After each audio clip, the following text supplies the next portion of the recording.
దేవుని యొక్క సన్నిధిలో ఉన్నటువంటి మనందరం కూడా బైబిల్ గ్రంథంలో నుంచి అపోస్తులైనటువంటి పౌలు గారు రోమాలో ఉన్న సంఘమునకు రాయబడిన పత్రిక, రోమిలకు రాసిన పత్రిక 5వ అధ్యాయము, రోమిలకు రాసిన పత్రిక 5వ అధ్యాయము 12వ వచనాన్ని జాగ్రత్తగా చదువుదాం. ఇట్లుండగా ఒక మనుషుని ద్వారా పాపము ద్వారా మరణమును లోకములో ఎలాగు ప్రవేశించెనో అలాగుననే మనుషులందరూ పాపము చేసినందున మరణము అందరికీ సంప్రాప్తమాయను. దేవుడి వాక్య భాగం మన మధ్యలో ఆశీర్వదించునుగాక. ఆమేన్. కుడి వచ్చిన మీ అందరికీ ప్రభునామములు, శుభాలు, వందనాలు తెలియజేయుచున్నాను. పరిశుద్ధ గ్రంథంలో ఉన్నటువంటి ఈ సందర్భమును మనము జాగ్రత్తగా గమనించి ఆలోచిస్తే ఈ యొక్క సందర్భాన్ని అపోస్తలుడైనటువంటి పౌలు గారు రోమాలో ఉన్నటువంటి సంఘానికి హెచ్చరిస్తూ రాస్తున్నటువంటి సందర్భం ఇది. ఎలాగంటే ప్రియ సహోదరి సహోదరులారా, ఇక్కడ చదవబడినటువంటి సందర్భాన్ని మనం చూసినప్పుడు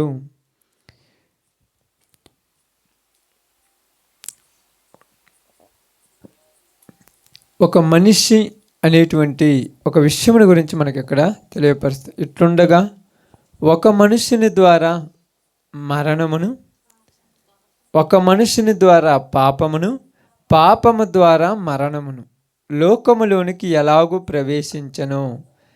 ఇక్కడ ఆది ప్రారంభములో మొదటి మనుషునైనటువంటి ఆదాము గురించి మాట్లాడుతూ ఉన్నది. ఈయన తన స్వభావమును బట్టి, తన యొక్క స్వాభావికమైనటువంటి ఉద్దేశములను బట్టి తను చేసినటువంటి పాపమును గురించి మనకు ఇక్కడ అర్థమవుతూ ఉన్నది. దేవుడు ఆదామును తయారు చేసినప్పుడు అతన్ని తన స్వరూపమందు తన పోలిక చొప్పున తనకు నచ్చినట్టుగా తయారు చేసుకున్నాడు. తయారు చేసినటువంటి ఆదాములో పాపము లేదు, ఆదాముకు మరణం అనేది లేనే లేదు. ఇక్కడ మరణము లేని ఆదాము, మరణము పొందనటువంటి వ్యక్తిని దేవుడు తయారు చేసుకున్న తర్వాత అపవాది ఆదామును పాపమనే బంధకములో బంధించటానికి తన యొక్క కుయుక్తి చేత, బైబిల్ గ్రంథంలో రాయబడినట్టుగా పౌలు గారు సర్పము తన కుయుక్తి చేత అవ్వను మోసము చేసినట్టుగా, సర్పం ఏం చేసిందంటే యుక్తి వేరు కుయుక్తి వేరు, తన కుయుక్తి చేత అవ్వను మోసం చేశాను. బాగా గమనించి ఆలోచించండి. తన కుయుక్తి చేత అవ్వను మోసం చేసి పాపమును చేయటానికి ప్రేరేపించింది. అయితే స్త్రీ అక్కడ చదవబడినటువంటి సందర్భంలో స్త్రీ దురాశ కలిగి, ఆశ వేరు దురాశ వేరు, దురాశ కలిగి దురాశ వలన పాపమును తెచ్చిపెట్టుకున్నది. యాకోబు రాసిన పత్రికలో రాయబడినట్టుగా దురాశ గర్భమును ధరించి పాపమును కనగా పాపము పరిపక్వమై మరణము పొందెను. అంటే స్త్రీకి ఆ యొక్క అపవాది చెప్పినటువంటి మాట వలన, అపవాది చేసిన కుయుక్తి వలన స్త్రీ ఏ వైపు ఆలోచిస్తుందంటే మేము కూడా దేవతల వలె ఉండాలి. ఎలాగంట? దేవతల వలె. దేవుడు స్త్రీని పురుషుణ్ణి ప్రేమించాడు. స్త్రీ యొక్క జీవితంలో, పురుషుని యొక్క జీవితంలో గొప్ప కార్యము జరిగించాడు. మీరు ఫలించి అభివృద్ధి పొంది విస్తరించని వారిని ఆశీర్వదించాడు, వారిని స్వతంత్రులుగా ఉంచాడు. ఎప్పుడైతే దురాశ అనేది స్త్రీ యొక్క మనసులోనికి వచ్చిందో, ఎప్పుడైతే దురాశ అనేది స్త్రీ ఆలోచన కలిగిందో, ఉన్నదాంతో దేవుడు ఏం చేశాడు తెలుసా? ఏదోను తోటలోనికి వచ్చి, ఏదోను తోటలో మీరు ఇక్కడ ఉన్నటువంటి వృక్ష ఫలములు మొత్తం తినండి, మీకు నేను ఇచ్చిన దాన్ని తృప్తిగా అనుభవించండి అని చెప్పాడు. దేవుడు మనుషులకు ఇచ్చిన దాన్ని ఏం చేయాలి? తృప్తిగా అనుభవించాలి. ఇచ్చిన దానితో సంతృప్తి కలిగి జీవించాలి. ఇచ్చిన దానితో ఆనందపడాలి, సంతోషపడాలి. ఇచ్చిన దానితోనే జీవించాలి మనుష్యుడు. అయితే దేవుడు ఇచ్చిన దాన్ని మనుషుడు అనుభవిస్తూ ఇవ్వని దానికోసం కూడా తాపత్రయపడ్డాడు. ఇక్కడ ఇవ్వనిది అంటే తెలుసుగా, ఏదైతే వద్దన్నాడో దానికోసం తాపత్రయపడ్డాడు. అలా తాపత్రయపడటానికి గల కారణం ఏమిటంటే, అక్కడ మనం చూసినప్పుడు అది స్త్రీ యొక్క కన్నులకు అందముగాను వివేకమునిచ్చు రమ్యమైనదిగాను కనబడెను. బాగా గమనించి ఆలోచిస్తే, ఇచ్చిన దాంతో దేవుడు మనిషికి ఏది అవసరమో అది ఇచ్చాడు. ఇప్పుడు నీకేది అవసరమో అది ఇచ్చాడు. నీకు ఎంత కావాలో అది ఇచ్చాడు. నువ్వు ఎంతవరకు అనుభవించాలో అది దేవుడు నీకు ఇచ్చాడు. కానీ ఇక్కడ మనుషులు ఏం చేశారంటే, ఇచ్చిన దాంతో తృప్తి పొందకుండా ఇవ్వని దానికోసము ఆరాట పడుతున్నాడు. ఇచ్చిన దాంతో తృప్తి పొందాలి. ఇప్పుడు నీకు ఒక ఇల్లు ఇచ్చాడు అనుకోండి, కొంత పొలం ఇచ్చాడు అనుకోండి, కొంత సంపద ఇచ్చాడు అనుకోండి, కొద్దిగా కావలసినటువంటి స్త్రీని కానీ పురుషుని కానీ నీకు ఇచ్చాడు అనుకోండి, ఇచ్చిన దాంతో మనుషుడు ఏం కావాలి? తృప్తి పొందాలి. ఇచ్చిన దాంతో తృప్తి పొందాలని పొందకుండా ఇవ్వని దానికోసం పరుగులు తీస్తున్నాడు మనిషి. తనది కాని దానికోసం ఏం చేస్తున్నాడంట? పరుగులు తీస్తున్నాడు. తనది కాని దానికోసం పరుగులు తీయటం వలన లేనిపోని ఇబ్బందులను, లేనిపోని సమస్యలను, లేనిపోని కష్టాలు, లేనిపోని నష్టాలు తెచ్చిపెట్టుకున్నాడు మనిషి. అలా తెచ్చిపెట్టుకోవటం వల్ల బాగానండి, అలా తెచ్చిపెట్టుకోవటం వలన సమస్యలు ఎక్కువైపోయాయి. సమస్యలు ఎక్కువ అవటం వలన మనశ్శాంతి కరువైపోయింది. మనశ్శాంతి లేకపోవటం వలన మనశ్శాంతి కొరకు మరలా పాపాన్ని ప్రారంభించాడు. మరలా పాపమును ప్రారంభిస్తున్నాడు. అందుకని ఈ రోజులలో ఎవరి దగ్గరికి వెళ్ళి ఎవరితో మనం మాట్లాడాలన్నా కూడా మనిషికి ఏది కావాలో అది మనిషికి తెలియదు. దేవుడు నీకు ఏది ఇచ్చాడో అది నువ్వు తృప్తి పడాలి. ఇప్పుడు ఈ వయసులో, ఈ సందర్భంలో, ఈ పరిస్థితులు దేవుడు నాకు ఇది ఇచ్చాడంటే అది దేవుడికి నచ్చింది, నీకు ఇచ్చింది కాబట్టి. నీకు నచ్చిన దానికోసం నువ్వేం చేస్తున్నావు? నీకు నచ్చిన దానికోసం వ్యర్థమైనటువంటి దొంగదారులు దొక్కుతున్నావు. వ్యర్థమైనటువంటి, మన భాషలో చెప్పాలంటే అడ్డదారులు దొక్కి అడ్డగోలుగా సంపాదించాలని చూస్తున్నావు. అడ్డగోలుగా సంపాదించటం వలన అది అంతా సక్రమంగా ఉందనుకుంటున్నావు, కానీ ఏదో ఒక రకంగా అది ఏమైందంటే బెడిసి కొట్టింది. అది బెడిసి కొట్టడం వలన మనిషి యొక్క జీవితము ప్రశాంతత లేకుండా పోయింది. మనిషికి ఏమి లేకుండా పోయిందమ్మా? ప్రశాంతత లేకుండా పోయినటువంటి మనిషి ప్రశాంతత కోసం ప్రపంచాన్ని వెతుకుతున్నాడు. ప్రశాంతత కోసం వెతుకుతున్నాడు. ఎక్కడ దొరుకుద్ది ప్రశాంతత? ఎక్కడ దొరుకుద్ది? ఇప్పుడు మీరు చెప్పండి, ఎక్కడ దొరుకుద్ది? దేవుడి దగ్గర దొరుకుద్దా అక్క? దేవుడి దగ్గర దొరుకుద్దా మా? దేవుడి దగ్గర దొరుకుద్దా ప్రశాంతత? ప్రశాంతత దేవుడి దగ్గర దొరుకుద్దని అనుకోవటము మనుషుని స్వభావమే, కానీ ప్రశాంతత దొరకని చోట్ల వెతుకుతున్నాడు. డబ్బులో ప్రశాంతత ఉందని డబ్బు కోసం పరుగులు తీస్తున్నాడు. బాగానండి. అదేవిధంగా సినిమాలలో ప్రశాంతత ఉందని సినిమాల కోసం ఎదురు చూస్తున్నాడు.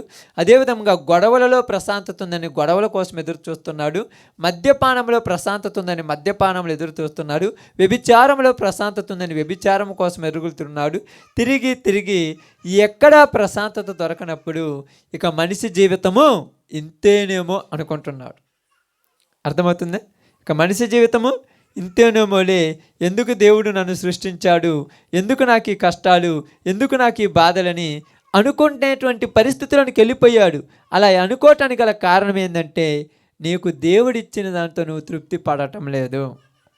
నీకు దేవుడిచ్చిన దాంతో ఏం కావటంలా? తృప్తి పడటంలా. వ్యర్థమైన దానికోసం పరుగులు తీస్తున్నాడు. ఇట్లుండగా ఒక మనిషిని ద్వారా పాపము ద్వారా మరణమును, ఒక మనుషుని ద్వారా పాపం. అసలు పాపం ఎలా వచ్చిందంటే, ఇందాక మీకు చెప్పాను కదా, యాకోబు రాసిన పత్రిక 1వ అధ్యాయము 15వ వచనం ఇక్కడ చూడండి. ఆ మాట ఒకసారి చదవండి.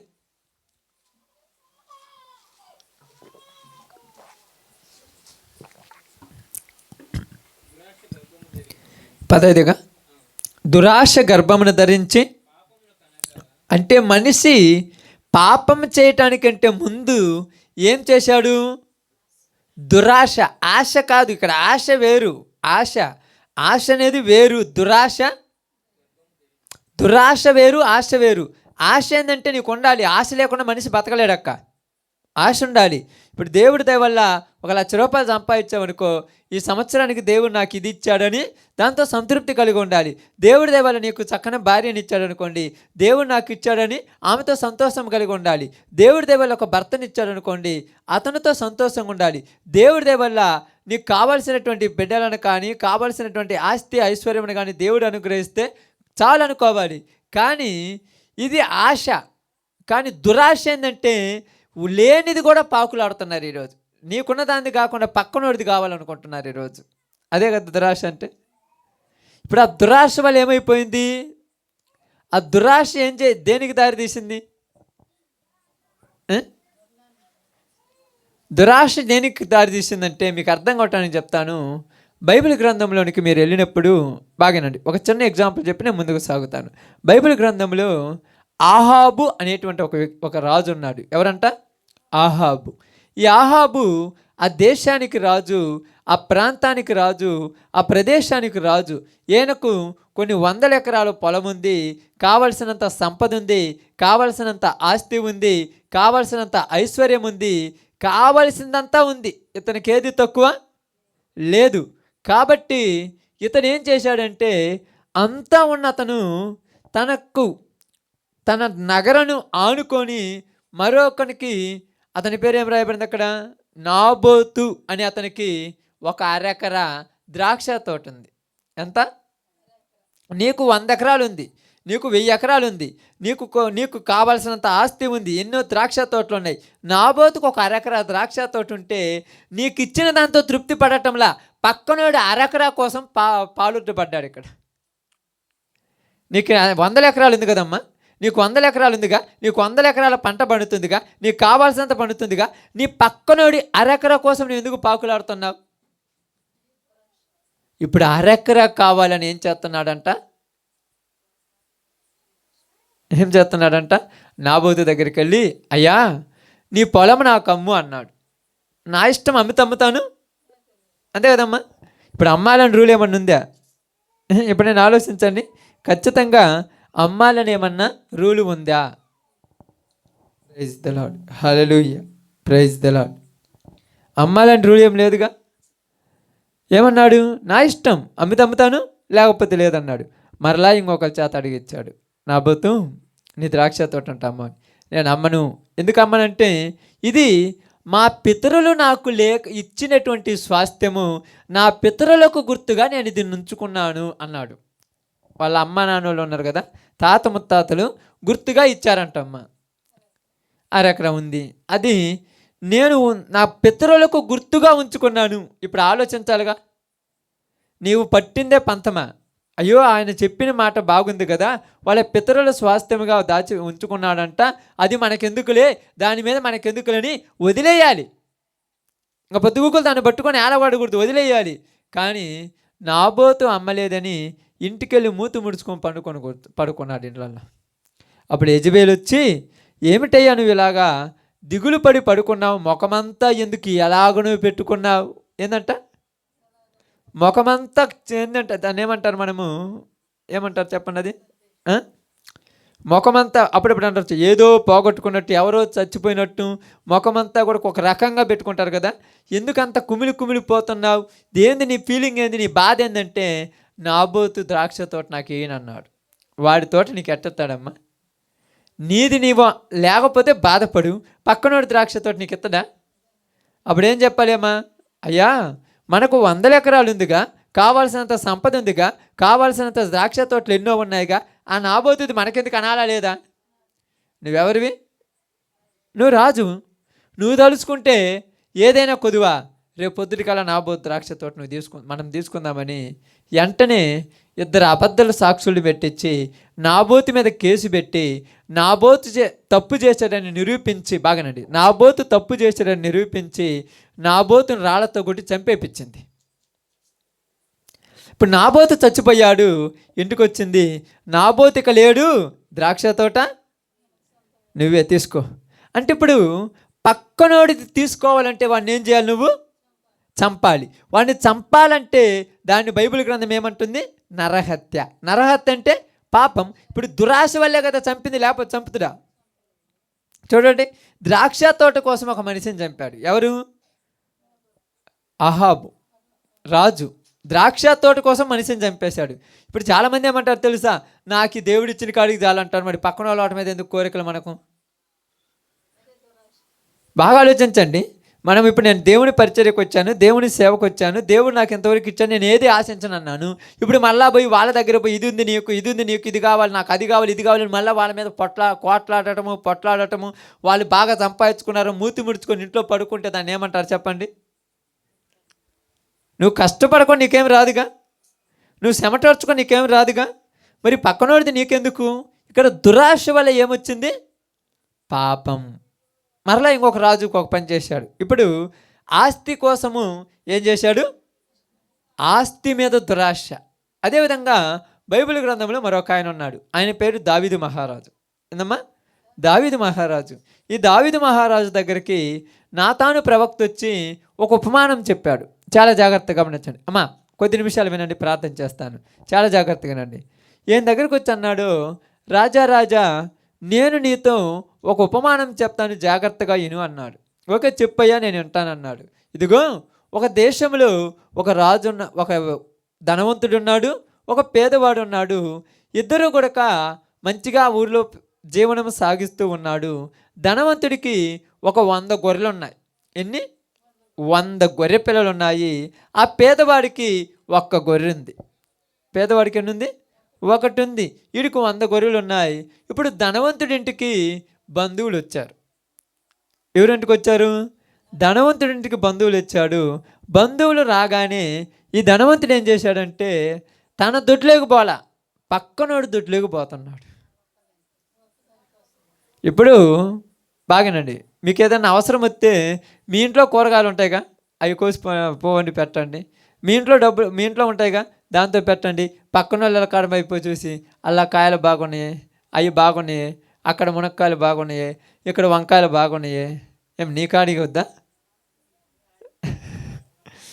ఈయన దొడ్లోకి పోకుండా పక్కన ఆయన దొడ్లోకి పోయి అంటున్నాడు, ఇదిగో నా ఇంటికి బంధువులు వచ్చారు, నీ గొర్రె పిల్లని నాకు అన్నాడు.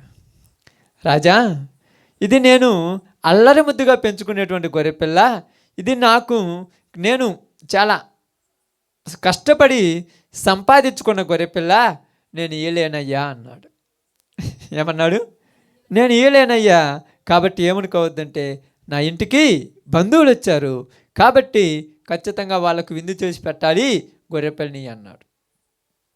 ఇప్పుడు ఏమంటే నేను ఈయనన్నప్పుడు వెళ్ళిపోవాలా లేకపోతే బలవంతంగా తీసుకోవాలా? ఈరోజు వెళ్ళిపోయే వాళ్ళు ఉన్నారా, బలవంతంగా తీసుకునే వాళ్ళు ఉన్నారా? ఎందుకు వెళ్ళిపోవాలి? ఇది నాది కాదుగా, నీదైతే నిన్ను ఎవరు కూడా అడగరుగా. ఇది నీది కాదు కాబట్టి నీకు దాని మీద ఆశ ఉండకూడదు. అహాబుకు నాబోతు ద్రాక్ష తోట మీద ఆశ ఉండకూడదు, అది నీది కాదు. ఇప్పుడు దావీదుకు పక్కన వాని యొక్క గొర్రె పిల్ల మీద ఆశ ఉండకూడదు. నీ కాడ ఎన్ని గొర్రెలు ఉన్నాయి? 100 గొర్రెలు ఉన్నాయి. ఇప్పుడు పక్కన వాళ్ళ దగ్గర 1 ఉంది. నీ 100 గొర్రె పిల్లలు కాదని పక్కన వాడి గొర్రె పిల్లల దగ్గరకు పోవడం కరెక్టేనా? అసలు కరెక్ట్ కాదు. అందుకని ఇప్పుడు ఏమన్నాడంటే దావీదు దగ్గరకు వచ్చి నాబోతు అంటున్నాడు, అయ్యా నువ్వు చెప్పింది కరెక్టేను, కాదనట్లేదు. నీ ఇంటికి బంధువులు వచ్చారు కాబట్టి నీ 100 గొర్రె పిల్లలో ఒక గొర్రె పిల్లని దశపై వధించి వాళ్ళందరికీ విందు చేసి పెట్టు, తప్పేముంది? తప్పేం లేదంటే నా గొర్రె పిల్లలు ఏం కాకూడదు, వాడి గొర్రె పిల్లలే నాకు నచ్చింది అంటాడు. నీ కాడ 100 ఉంటే నచ్చవు, కానీ పక్కనోడిది ఎట్లా నచ్చుద్ది? దావీదు మహారాజమ్మ, దావీదుకి భార్యలు ఉన్నారు. భార్యలు ఉన్నారు. బైబిల్ గ్రంథంలోనికి మీరు వెళ్ళి చదివితే దావీదుకు భార్యలు ఉన్నప్పుడు దావీదు రాజు, దావీదుకు ఆస్తి ఉంది, దావీదుకు ఐశ్వర్యం ఉంది, దావీదుకు సంపద ఉంది, దావీదుకు కావలసినంత ఉంది. కానీ పక్కన తన దగ్గర పనిచేస్తున్నటువంటి ఉరియా అనేటువంటి ఒక ఆయన ఉన్నాడు. ఎవరి దగ్గర పనిచేస్తున్నాడు? దావీదు దగ్గర పని చేయుచున్నటువంటి ఉరియా అనేటి ఒక ఆయన ఉన్నాడు. ఆయన భార్య మీద దావీదు కన్నేశాడు. నీకు ఇంతమంది భార్యలు ఉంటే పక్కనోడి భార్య మీద కన్నేయడం కరెక్టేనా? కరెక్ట్ అని చెప్పండి అమ్మా. ఎందుకంటే మనిషికి దురాశ. ఏంటిది? దురాశ. అయ్యో వాడికి ఒక భార్య గది ఉంది కదా, నాకున్నారు కదా, నాకెందుకు ఆమె చోటి, మా సహోదరి లాంటిదే, నేను ఆమెను చెడు చూపు చూడకూడదు నాకు ఆలోచన ఉంటే బాగుపడేది. దురాశ ఏం చేసింది? ఎంతకైనా దారి తీసింది. దురాశపడ్డాడు. దురాశపడి ఏం చేశాడు? ఉరియా భార్య అయినటువంటి బత్షెబాతో పాపం చేశాడు. ఇప్పుడు బత్షెబాతో పాపం చేసిన తర్వాత పాపము కవర్ చేయటానికి కుదరక వెంటనే ఇది కవర్ చేయటానికి ఉరియాను చంపించాడు. అక్కడ ఆస్తి కోసం చంపించాడు, ఇక్కడ స్త్రీ కోసం చంపించాడు. బాగా అర్థం చేసుకోండి. అక్కడ ఆస్తి కోసం అది పొలం కోసము, అంటే స్థలం కోసం చంపాడు. పొలము, 1 ఎకరా పొలం కోసం చంపాడు. ఇక్కడ ఒక స్త్రీ కోసం చంపాడు. ఇంకొక విషయం చెప్తాను చూడండి. ఇంకొక ఆయన ఉన్నాడు. ఈయన గురువుతో 3.5 సంవత్సరాలు బతుకు తిరుగుతూ ఉన్నాడు. తింటున్నాడు, తాగుతున్నాడు, ఉంటున్నాడు, ఖర్చు పెట్టడం లేదు, పని చేయటం లేదు. ఈయనకన్నీ పోషిస్తూ ఉన్నాడు. చిట్ట చివరి సమయం వచ్చినప్పుడు ఇతని దగ్గరికి కొంతమంది వచ్చి ఏమన్నారంటే, ఇదిగో మేము నీకు కొంత సొమ్మిస్తాము, మీ గురువు గారిని మాకు అప్పచెబుతావా అన్నారు. 3 సంవత్సరాలు పోషించాడమ్మా. పగులు అతనికి ఎండ దెబ్బైనను వెన్నెల దెబ్బైన తగలేదు. ఆహారం లేకుండా ఆహారం తెచ్చిపెట్టాడు. కావాల్సినవన్నీ ఖర్చులకి ఇస్తున్నాడు. డబ్బులు సంచి కూడా ఏం దగ్గరే పెట్టాడు. నువ్వే ఖర్చు పెడుతుండు, నా దగ్గర వచ్చిన డబ్బులు కూడా నీకే ఇస్తానని భద్రంగా ఉంచి మొత్తం నీ చేతులు పెట్టి నువ్వు బాగా ఉండు, మీరందరూ సంతోషంగా ఉండాలని మీకోసం నేను రాత్రింబగలు ప్రార్థన చేస్తున్నాను, మీకోసం నేను రాత్రింబగలు కష్టపడుతున్నాను, మీకోసం నేను రాత్రింబగలు చెమటరుస్తున్నాను. మీరెక్కడా ఎండకి ఎండిపోతారేమో, ఎక్కడ నీళ్ళలు లేకపోతే చలికి మీరు వణికిపోతారేమో, మీకు అనారోగ్యం ఉండకుండా, ఏ ఇబ్బంది ఉండకుండా, ఏ కష్టాలు రాకుండా, ఏ బాధలు రాకుండా నేనే రాత్రింబగలు కష్టపడి మిమ్మల్ని పోషిస్తున్నాను, మిమ్మల్ని ఆదరిస్తున్నాను, మీకు కావలసినవన్నీ చేకూరుస్తున్నాను, జాగ్రత్తగా ఉండమని చెప్తే ఇప్పుడు ఆయన వాళ్ళతోటి జాగ్రత్తగా ఉంటూ ఒకానొక సందర్భం వచ్చినప్పుడు ఆ గురువు అంటున్నాడు ఈ యొక్క పిల్లలతో, ఇదిగో రేపు మీలో ఒకడు నన్ను అమ్మేస్తారు అన్నాడు. ఏమంటున్నాడు? మీలో ఒక మనిషి కొంత డబ్బుకు నన్ను అమ్మేస్తారంటే వీళ్ళు ఏమంటున్నారంట, అయ్యా నువ్వెవరివి?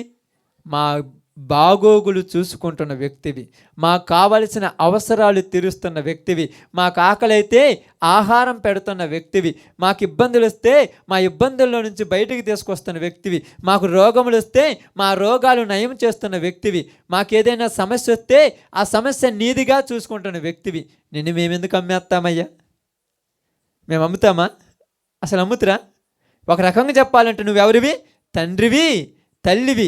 ఎక్కడ బిడ్డలు పనికిపోతే ఎండకపోతే ఎండిపోతారని మీరు కష్టపడి రాత్రింబగలు చెమటొచ్చి మమ్మల్ని సుఖంగా ఇంట్లో ఉంచుతుంటే మేము నిన్ను అమ్మేస్తామా అని చెప్పాడమ్మా. నిజముగా ఆయన చెప్పిన మాట కరెక్టే. ఎవరు కూడా అమ్మేస్తారమ్మా? ఎవరు అమ్మలేరు. కానీ ఇక్కడ బాగా గమనించి ఆలోచిస్తే సమయం వచ్చినప్పుడు కొంతమంది కొంత సొమ్ము తీసుకొని వచ్చారు, కొంత డబ్బు తీసుకొని వచ్చి ఆయన కళ్ళ ముందు చూపెట్టి ఈ డబ్బు నీకు కావాలా అన్నారు. డబ్బు వద్దనే వాళ్ళు ఎవరైనా ఉండరా? ఈ రోజులు ఎవరైనా ఉండరా డబ్బు వద్దనే వాళ్ళు? భార్య భర్తతో అబద్ధం ఆడేది ఎక్కడ చెప్పండి? డబ్బు కాడే. భర్త భార్య దగ్గర మోసం చేసేది ఎక్కడ చెప్పండి? డబ్బు కాడే. అన్న తమ్ముడి మీద, తమ్ముడికి అన్న మీద పగలొచ్చేది ఎక్కడ చెప్పండి? డబ్బు కాడే. ఈ డబ్బే ఈరోజు ప్రపంచాన్ని ఏలేది. ప్రతి ఒక్కడికి డబ్బే. ఇరుగు పొరుగు వారి మధ్య గొడవలు వచ్చేది ఎక్కడ? డబ్బు దగ్గరే. ఈ డబ్బే. కాబట్టి ఈయనేమనుకున్నాడంటే, ఇదిగో మా గురువు గారిని మేమెందుకు అమ్ముకుంటామని చెప్పిన ఆయన ఒక్కసారిగా డబ్బు చూడగానే గురువు గారి మీద ఏమొచ్చేసింది? పగ.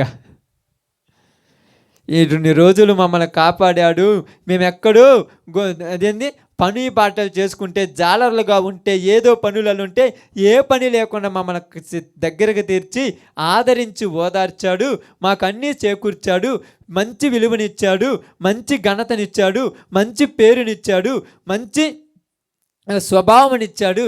కాబట్టి ఇప్పుడు నేను ఏం నమ్ముకుంటానా అనే ఆలోచన రాలేదు.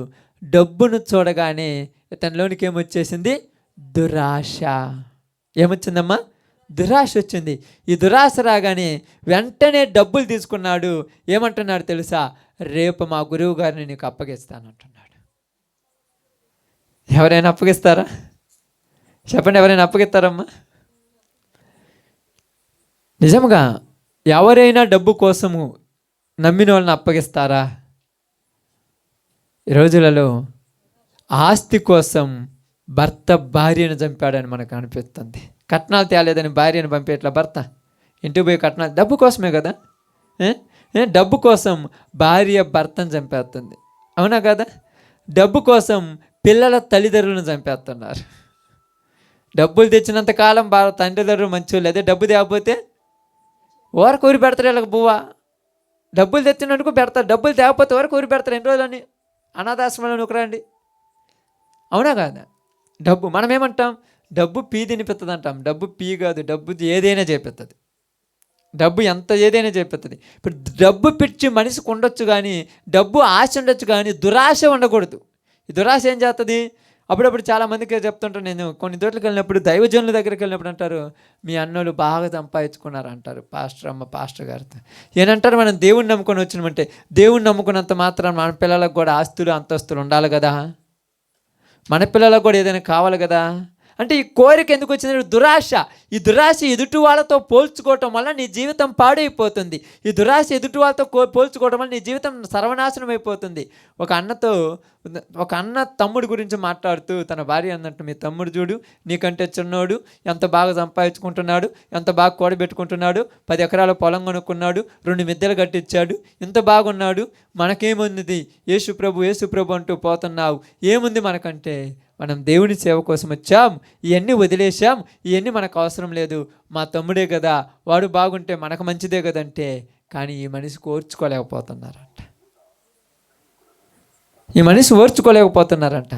రోజు ఇంట్లో టార్చర్, రోజు ఇంట్లో గొడవ, రోజు ఇంట్లో ప్రశాంతత ఉండదు. ఇంతలా దేవుని పనిలో ఉన్నటువంటి ఆయనే ఈ ప్రశాంతత కోసం ఏం చేశాడు తెలుసా? లోకమంతా ఆలోచించినట్టుగా దేవుని పనిలో ఉన్న ఈ మనిషే ప్రశాంతత అంటూ మద్యానికి బానిసైపోయాడు. మందు తాగుతుంటాడు, బైబిల్ వాక్యం చెప్తుంటాడు, మందు తాగుతుంటాడు. ఎవరైనా పోయి అప్పుడు అడిగిన, మేము కర్ణాటక ప్రాంతంలో పోయి అడిగితే, ఏందమ్మా పాస్టర్ గారు మందు తాగుతారంటే, వాళ్ళ భార్య టార్చర్ వల్ల, వాళ్ళ అమ్మ టార్చర్ వల్ల మందుకు బానిసైపోయాడంట. మంచి స్పీచ్ ఇస్తాడంట, మంచి వాక్యం చెప్పేవాడే, మరి దేనికోసం? డబ్బు. చివరికి ఏమయ్యాడు? చనిపోయాడు. మందుకు బానిసైపోయి చనిపోయాడు. ఎవరేం చేస్తారు చెప్పండి? ఎందుకు చెప్తానంటే, దేవుని కోసం నువ్వు బతుకుతావు కాదనట్లే, నీకు ఎంత ఇవ్వాలో అంతే ఇచ్చా. నువ్వు ఎదుటివాడితే నీకెందుకు? ఇప్పుడు ఆహాబు నాబోతు ద్రాక్ష తోట అవసరమా? అరెకరేం కావాలి నీకు అవసరమా? కానీ అదే నచ్చింది ఈరోజు జనాలకు. అప్పుడప్పుడు మీరు తెలియదు, 100 చారీలు ఉంటాయి స్త్రీలకు, పక్కన ఆమె కట్టుకుందే నచ్చుది, 100 నచ్చవు. ఇంట్లో భర్త దగ్గర పోయి అంటుంది, అల్లది భలే ఉంది, రేపు తీసేస్తావా? ఇవన్నీ ఏం చేస్తామంటే, అట్టాడు తెలియదుగా, మళ్ళీ అది తీసేస్తే అంటే నీకు తృప్తి ఉన్న దాన్ని దురాశ అంటారు. ఆశకు అది దురాశ. అదేవిధంగా ఇప్పుడు దావీదు ఉన్నాడు, తనకు ఎంతోమంది భార్యలు ఉన్నారు, మరి ఉరియా భార్యతో ఏం పని? అర్థమవుతుంది? ఆమెతో ఏం పని? దురాశ. ఇప్పుడు ఏం చేశాడు? ఆమెను చేసిన పాపాన్ని కవర్ చేయడానికి ఉరియాని ఏం చేపించాడు? చంపేశాడు. ఇప్పుడు ఇంకొక ఆయన 3 పూట్ల తిండి పెడుతున్నాడు, 3 పూట్ల ప్రశాంతమైన జీవితం ఉన్నది, సంతోషము ఆనందంగా ఉన్నాడు, ఎక్కడ పోయినా మంచి పేరు ప్రఖ్యాతి ఉన్నది, ఎక్కడ పోయినా విలువ ఘనతలు ఉన్నాయి. ఇప్పుడు ఏనేం చేశాడు? డబ్బు కోసము వాళ్ళ గురువు గారిని నమ్మేస్తున్నాడు. ఆయన తప్పేమని చేశాడు అమ్మటానికి? ఏ నేరం చేయని ఆయన అమ్మేసుకుంటున్నాడు డబ్బు కోసం పోయి. మనమేమనుకుంటున్నాము? ఉన్నదాంతో తృప్తి పడదామంటే రేపు ఇంతకంటే ఏమన్నా సమస్య వస్తుందేమో. ఊరు చూశారు అంటే, నీకు దేవుడికి ఏ రోజు కావాల్సింది ఆ రోజు చెప్తాడుగా. ఇక్కడ బాగా గమనించి ఆలోచించండి. ఇదిగో దురాశ. ఈ మనిషిలో దురాశ వచ్చేసి గురువు గారిని నమ్మేశాడు.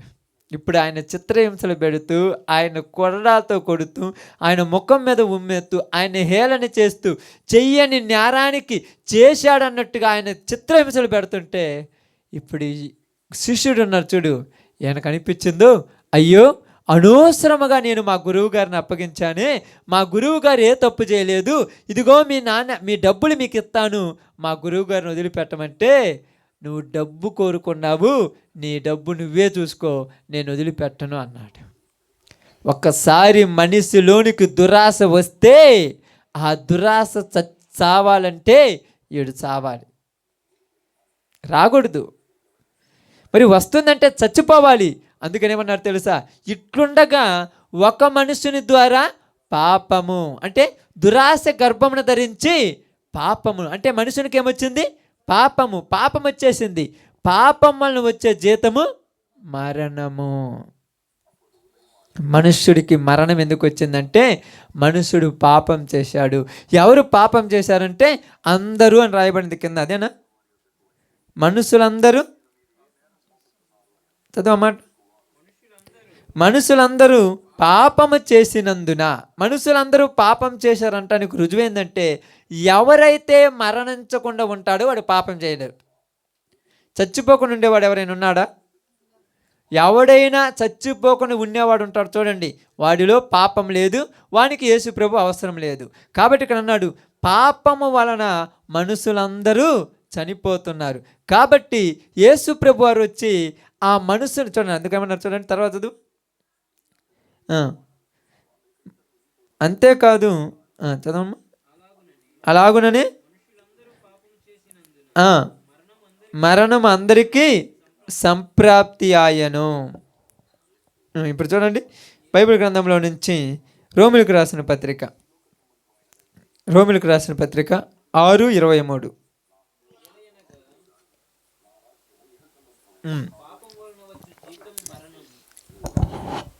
ఏలయనగా పాపం వలన వచ్చు జీతము మరణము, అయితే దేవుని కృపావరము మన ప్రభువైన క్రీస్తు యేసునందు నిత్య జీవము. పాపము వలన వచ్చు జీతము. మనుషులందరూ ఇప్పుడు పాపం చేశారు. పాపం ఎందుకు చేస్తున్నారు అంటే దురాశ వలె చేస్తున్నారు, లేకపోతే ఎవరు పాపం చేయరు. పాపం చేయాలని ఎవరికి ఉండదమ్మా. ఉన్న దాంతో తృప్తి పడితే ఎవరికి పాపం ఉండదు. లేని దానికోసం పాకులాడుతూ పాపాలు తెచ్చిపెట్టుకున్నారు మనుషులు. నువ్వు ఉన్నదాంతో తృప్తి పడు, లేని దాంతో నీకెందుకు తలకాయ నొప్పి? నా బోతు ద్రాక్ష తోటతో ఆహాబుకు అవసరమా? దావీదుకు ఉరియా భార్యతో పనేంది? ఇప్పుడు ఈ యొక్క శిష్యుడికి, ఈ యొక్క ఇస్కారియోతు యోధాకు ఉన్న నీకు డబ్బు సంచే నీ దగ్గర ఉందిగా, ఆ డబ్బుతో నీకేం పని? యేసుప్రభు ఏం చేశాడు? డబ్బులు సంచి ఎవరి దగ్గర పెట్టారంట? యోధా దగ్గర పెట్టాడు. ఎందుకంట? వాడికి డబ్బు ఇప్పించింది కాబట్టి వాడి దగ్గరే డబ్బు సంచి పెట్టాడు. డబ్బు సంచి నీ దగ్గర ఉన్న పక్కన డబ్బుతో నీకెందుకు కోరికలు? మళ్ళా ఈరోజు మనుషుల జీవితాలన్నీ పక్కన వాళ్ళ మీద పడే చచ్చిపోతున్నారు అందరూ. సంతోషం ఉందని చెప్పండి ఎవరి కుటుంబంలోనైనా? ఎప్పుడైతే ఇలాంటి లేనిపోని వాటి కలతలు తెచ్చిపెట్టుకుంటారో సంతోషం కరువైపోద్ది. ఆనందం లేదు, దిగులు, దుఃఖము, ఏదో ఎందుకు? ఈరోజు నా జీవితం దేవుడిచ్చాడు, నేను ఉన్న దాంతో తృప్తిపడి బతకాలి అంతే. లేనిపోయిన దానికోసం తాకులాడితే ఉన్నది పోద్ది. ఇప్పుడేమైంది తెలుసా? ఆహాబు నాబోతును చంపాడు. నాబోతును చంపినప్పుడు మనుషులు ఎవరూ పట్టించుకోవాలా. మనుషులు ఎవరైనా పట్టించుకున్నాడా? కానీ మనుషులు పట్టించుకోకపోయినా దేవుడు అనేవాడు ఉన్నాడు, దేవుడు పట్టించుకున్నాడు. ఆమేన్. ఎవరు పట్టించుకున్నాడమ్మా? దేవుడు పట్టించుకున్నాడు. అప్పుడు ఏలీయాను పంపించి నాబోతుతో మాట్లాడుతున్నాడు. ఎక్కడ నాబోతు రక్తము కుక్కలు నాకెను, అక్కడే నీ రక్తమును కూడా కుక్కలు నాకుతాయి అన్నాడమ్మా. అప్పుడు అన్నాడు, అనవసరముగా ఆ మాట ఒక్కసారి, అనవసరంగా సందర్భం ఒక్కసారి చూడండి. రాజుల గ్రంథంలో ఉంటుంది, మొదటి రాజుల గ్రంథం 17వ అధ్యాయంలో అనుకుంటాను. ఒక్క మాట చదువుకొని ప్రార్థన చేద్దాం. ఏలియా వచ్చి అహాబుతో చెప్పిన మాట మనం చదువుకొని ప్రార్థన చేద్దాం. రాజుల మొదటి గ్రంథము 17వ అధ్యాయంలో అనుకుంటాను.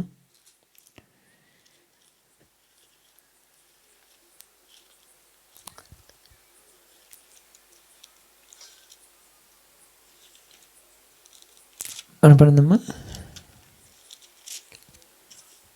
17, 18 చూడండి.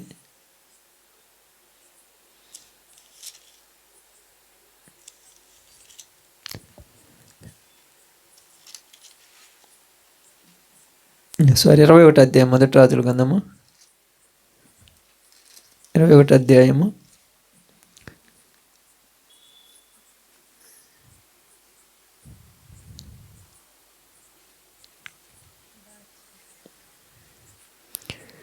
20 వచనం, 21, 20.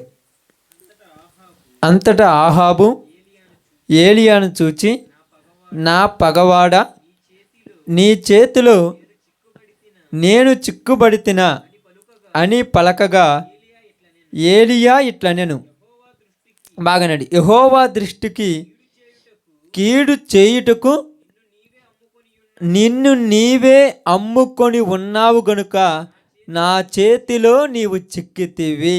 ఆమెన్. ఇప్పుడు ఎవరు తప్పు చేసింది? ఆహాబు. ఎలా తప్పు చేశాడు? ఇక్కడ రాయబడింది, ఏమని రాయబడింది? నిన్ను నీవే పాపమునకి ఏం చేశాడంట? అమ్ముకున్నాడు. దేనికోసం అమ్ముకున్నాడు? ఇక్కడ ద్రాక్ష తోట కోసము ఆహాబు తన్ను తానే అమ్మేసుకున్నాడు. దావీదు దేనికోసం అమ్ముకున్నాడు? ఉరియా భార్య అయిన బత్షెబా కోసం తన్ను తానే అమ్మేసుకున్నాడు. ఇస్కరియోతు యోత దేనికోసం అమ్ముకున్నాడు? 30 వెండి నాణేల కోసం తన్ను తానే అమ్మేసుకున్నాడు. అందుకని నిన్ను నీవు అమ్ముకున్నావు కనుక ఈరోజు నువ్వు నా చేతిలో చిక్కితివి. ఆమేన్. దేవుడు ఎవరిని కూడా చెడిపోమ్మని, పాడైపోమ్మని, నాశనమైపోమ్మని, ఎవరిని కూడా నరక యాతనలో పడిపోమ్మని చెప్పడు. నీ కోరికలే, నీలో ఉన్నటువంటి ఉద్దేశాలే, నీలో ఉన్నటువంటి దురాశే నిన్ను నువ్వే అమ్ముకునే స్థితికి దిగజారి చేస్తుంది. దానికి ఊరేం బాధ్యులు? దానికి ఊరేనా బాధ్యులా? ఎందుకమ్మా ఎప్పుడు కూడా మీ ఇంట్లో గొడవలు పడుతుంటారు, ఎందుకు ఎప్పుడు దిగులు పడుతుంటారు, ఎప్పుడు సంతోషంగా ఉంటారంటే ఏదో ఒక దానికోసం మిమ్మల్ని మీరే అమ్ముకున్నారు. అవసరమా? జీవితంలో అవసరమమ్మా? చూడండి, నిన్ను నువ్వే అమ్ముకున్నావు. మనుషులందరూ కూడా ఏం చేశారంట? వాళ్ళను వాళ్ళే పాపానికి అమ్ముకున్నారు. ఆమేన్. వాళ్ళను వాళ్ళే పాపానికి అమ్ముకున్నారు. కాబట్టి ఇప్పుడు అమ్ముకున్న వాళ్ళు, బాగానండి, అమ్ముకున్న వాళ్ళను మరల క్రయధనమిచ్చి కొనటానికి యేసు ప్రభువారు లోకానికి వచ్చాడు. ఏమిచ్చి కొనటానికి? బైబిల్ గ్రంథంలో నుంచి అపోస్తుల కార్యములు 20 అధ్యాయము 28 వచనం.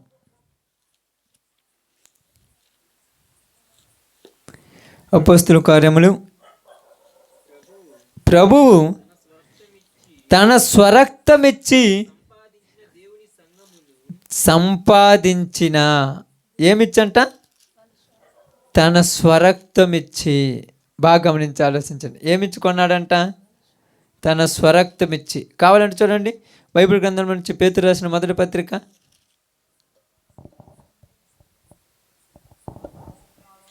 బాగా అర్థమవుతుంది ఇక్కడ చూడండి.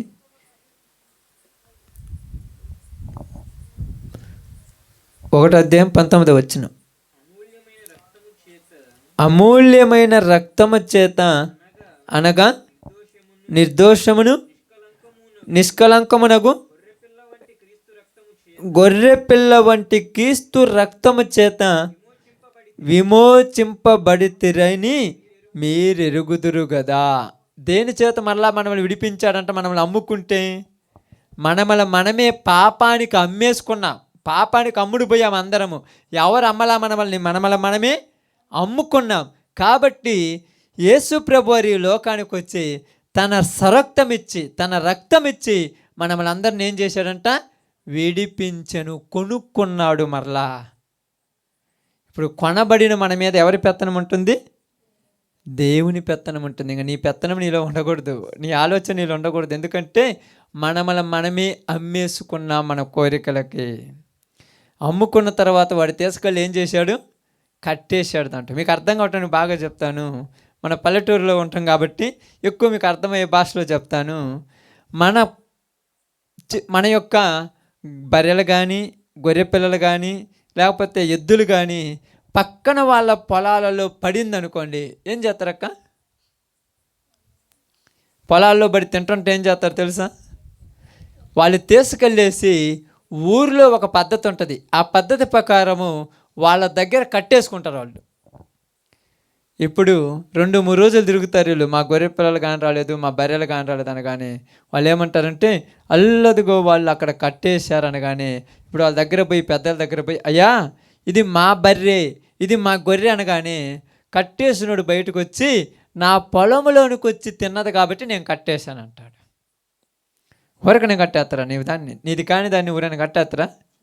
నువ్వు ఎందుకు కట్టేసావంటే, నా పొలంలోకి వచ్చి తిన్నది ఎంత తిన్నదంటే, ఇదిగో 10 రూపాయలంత విలువ చేసేదాన్ని తిన్నదంటే, ఇప్పుడు విడిపించాలంటే నువ్వు ఎంత కట్టాలి?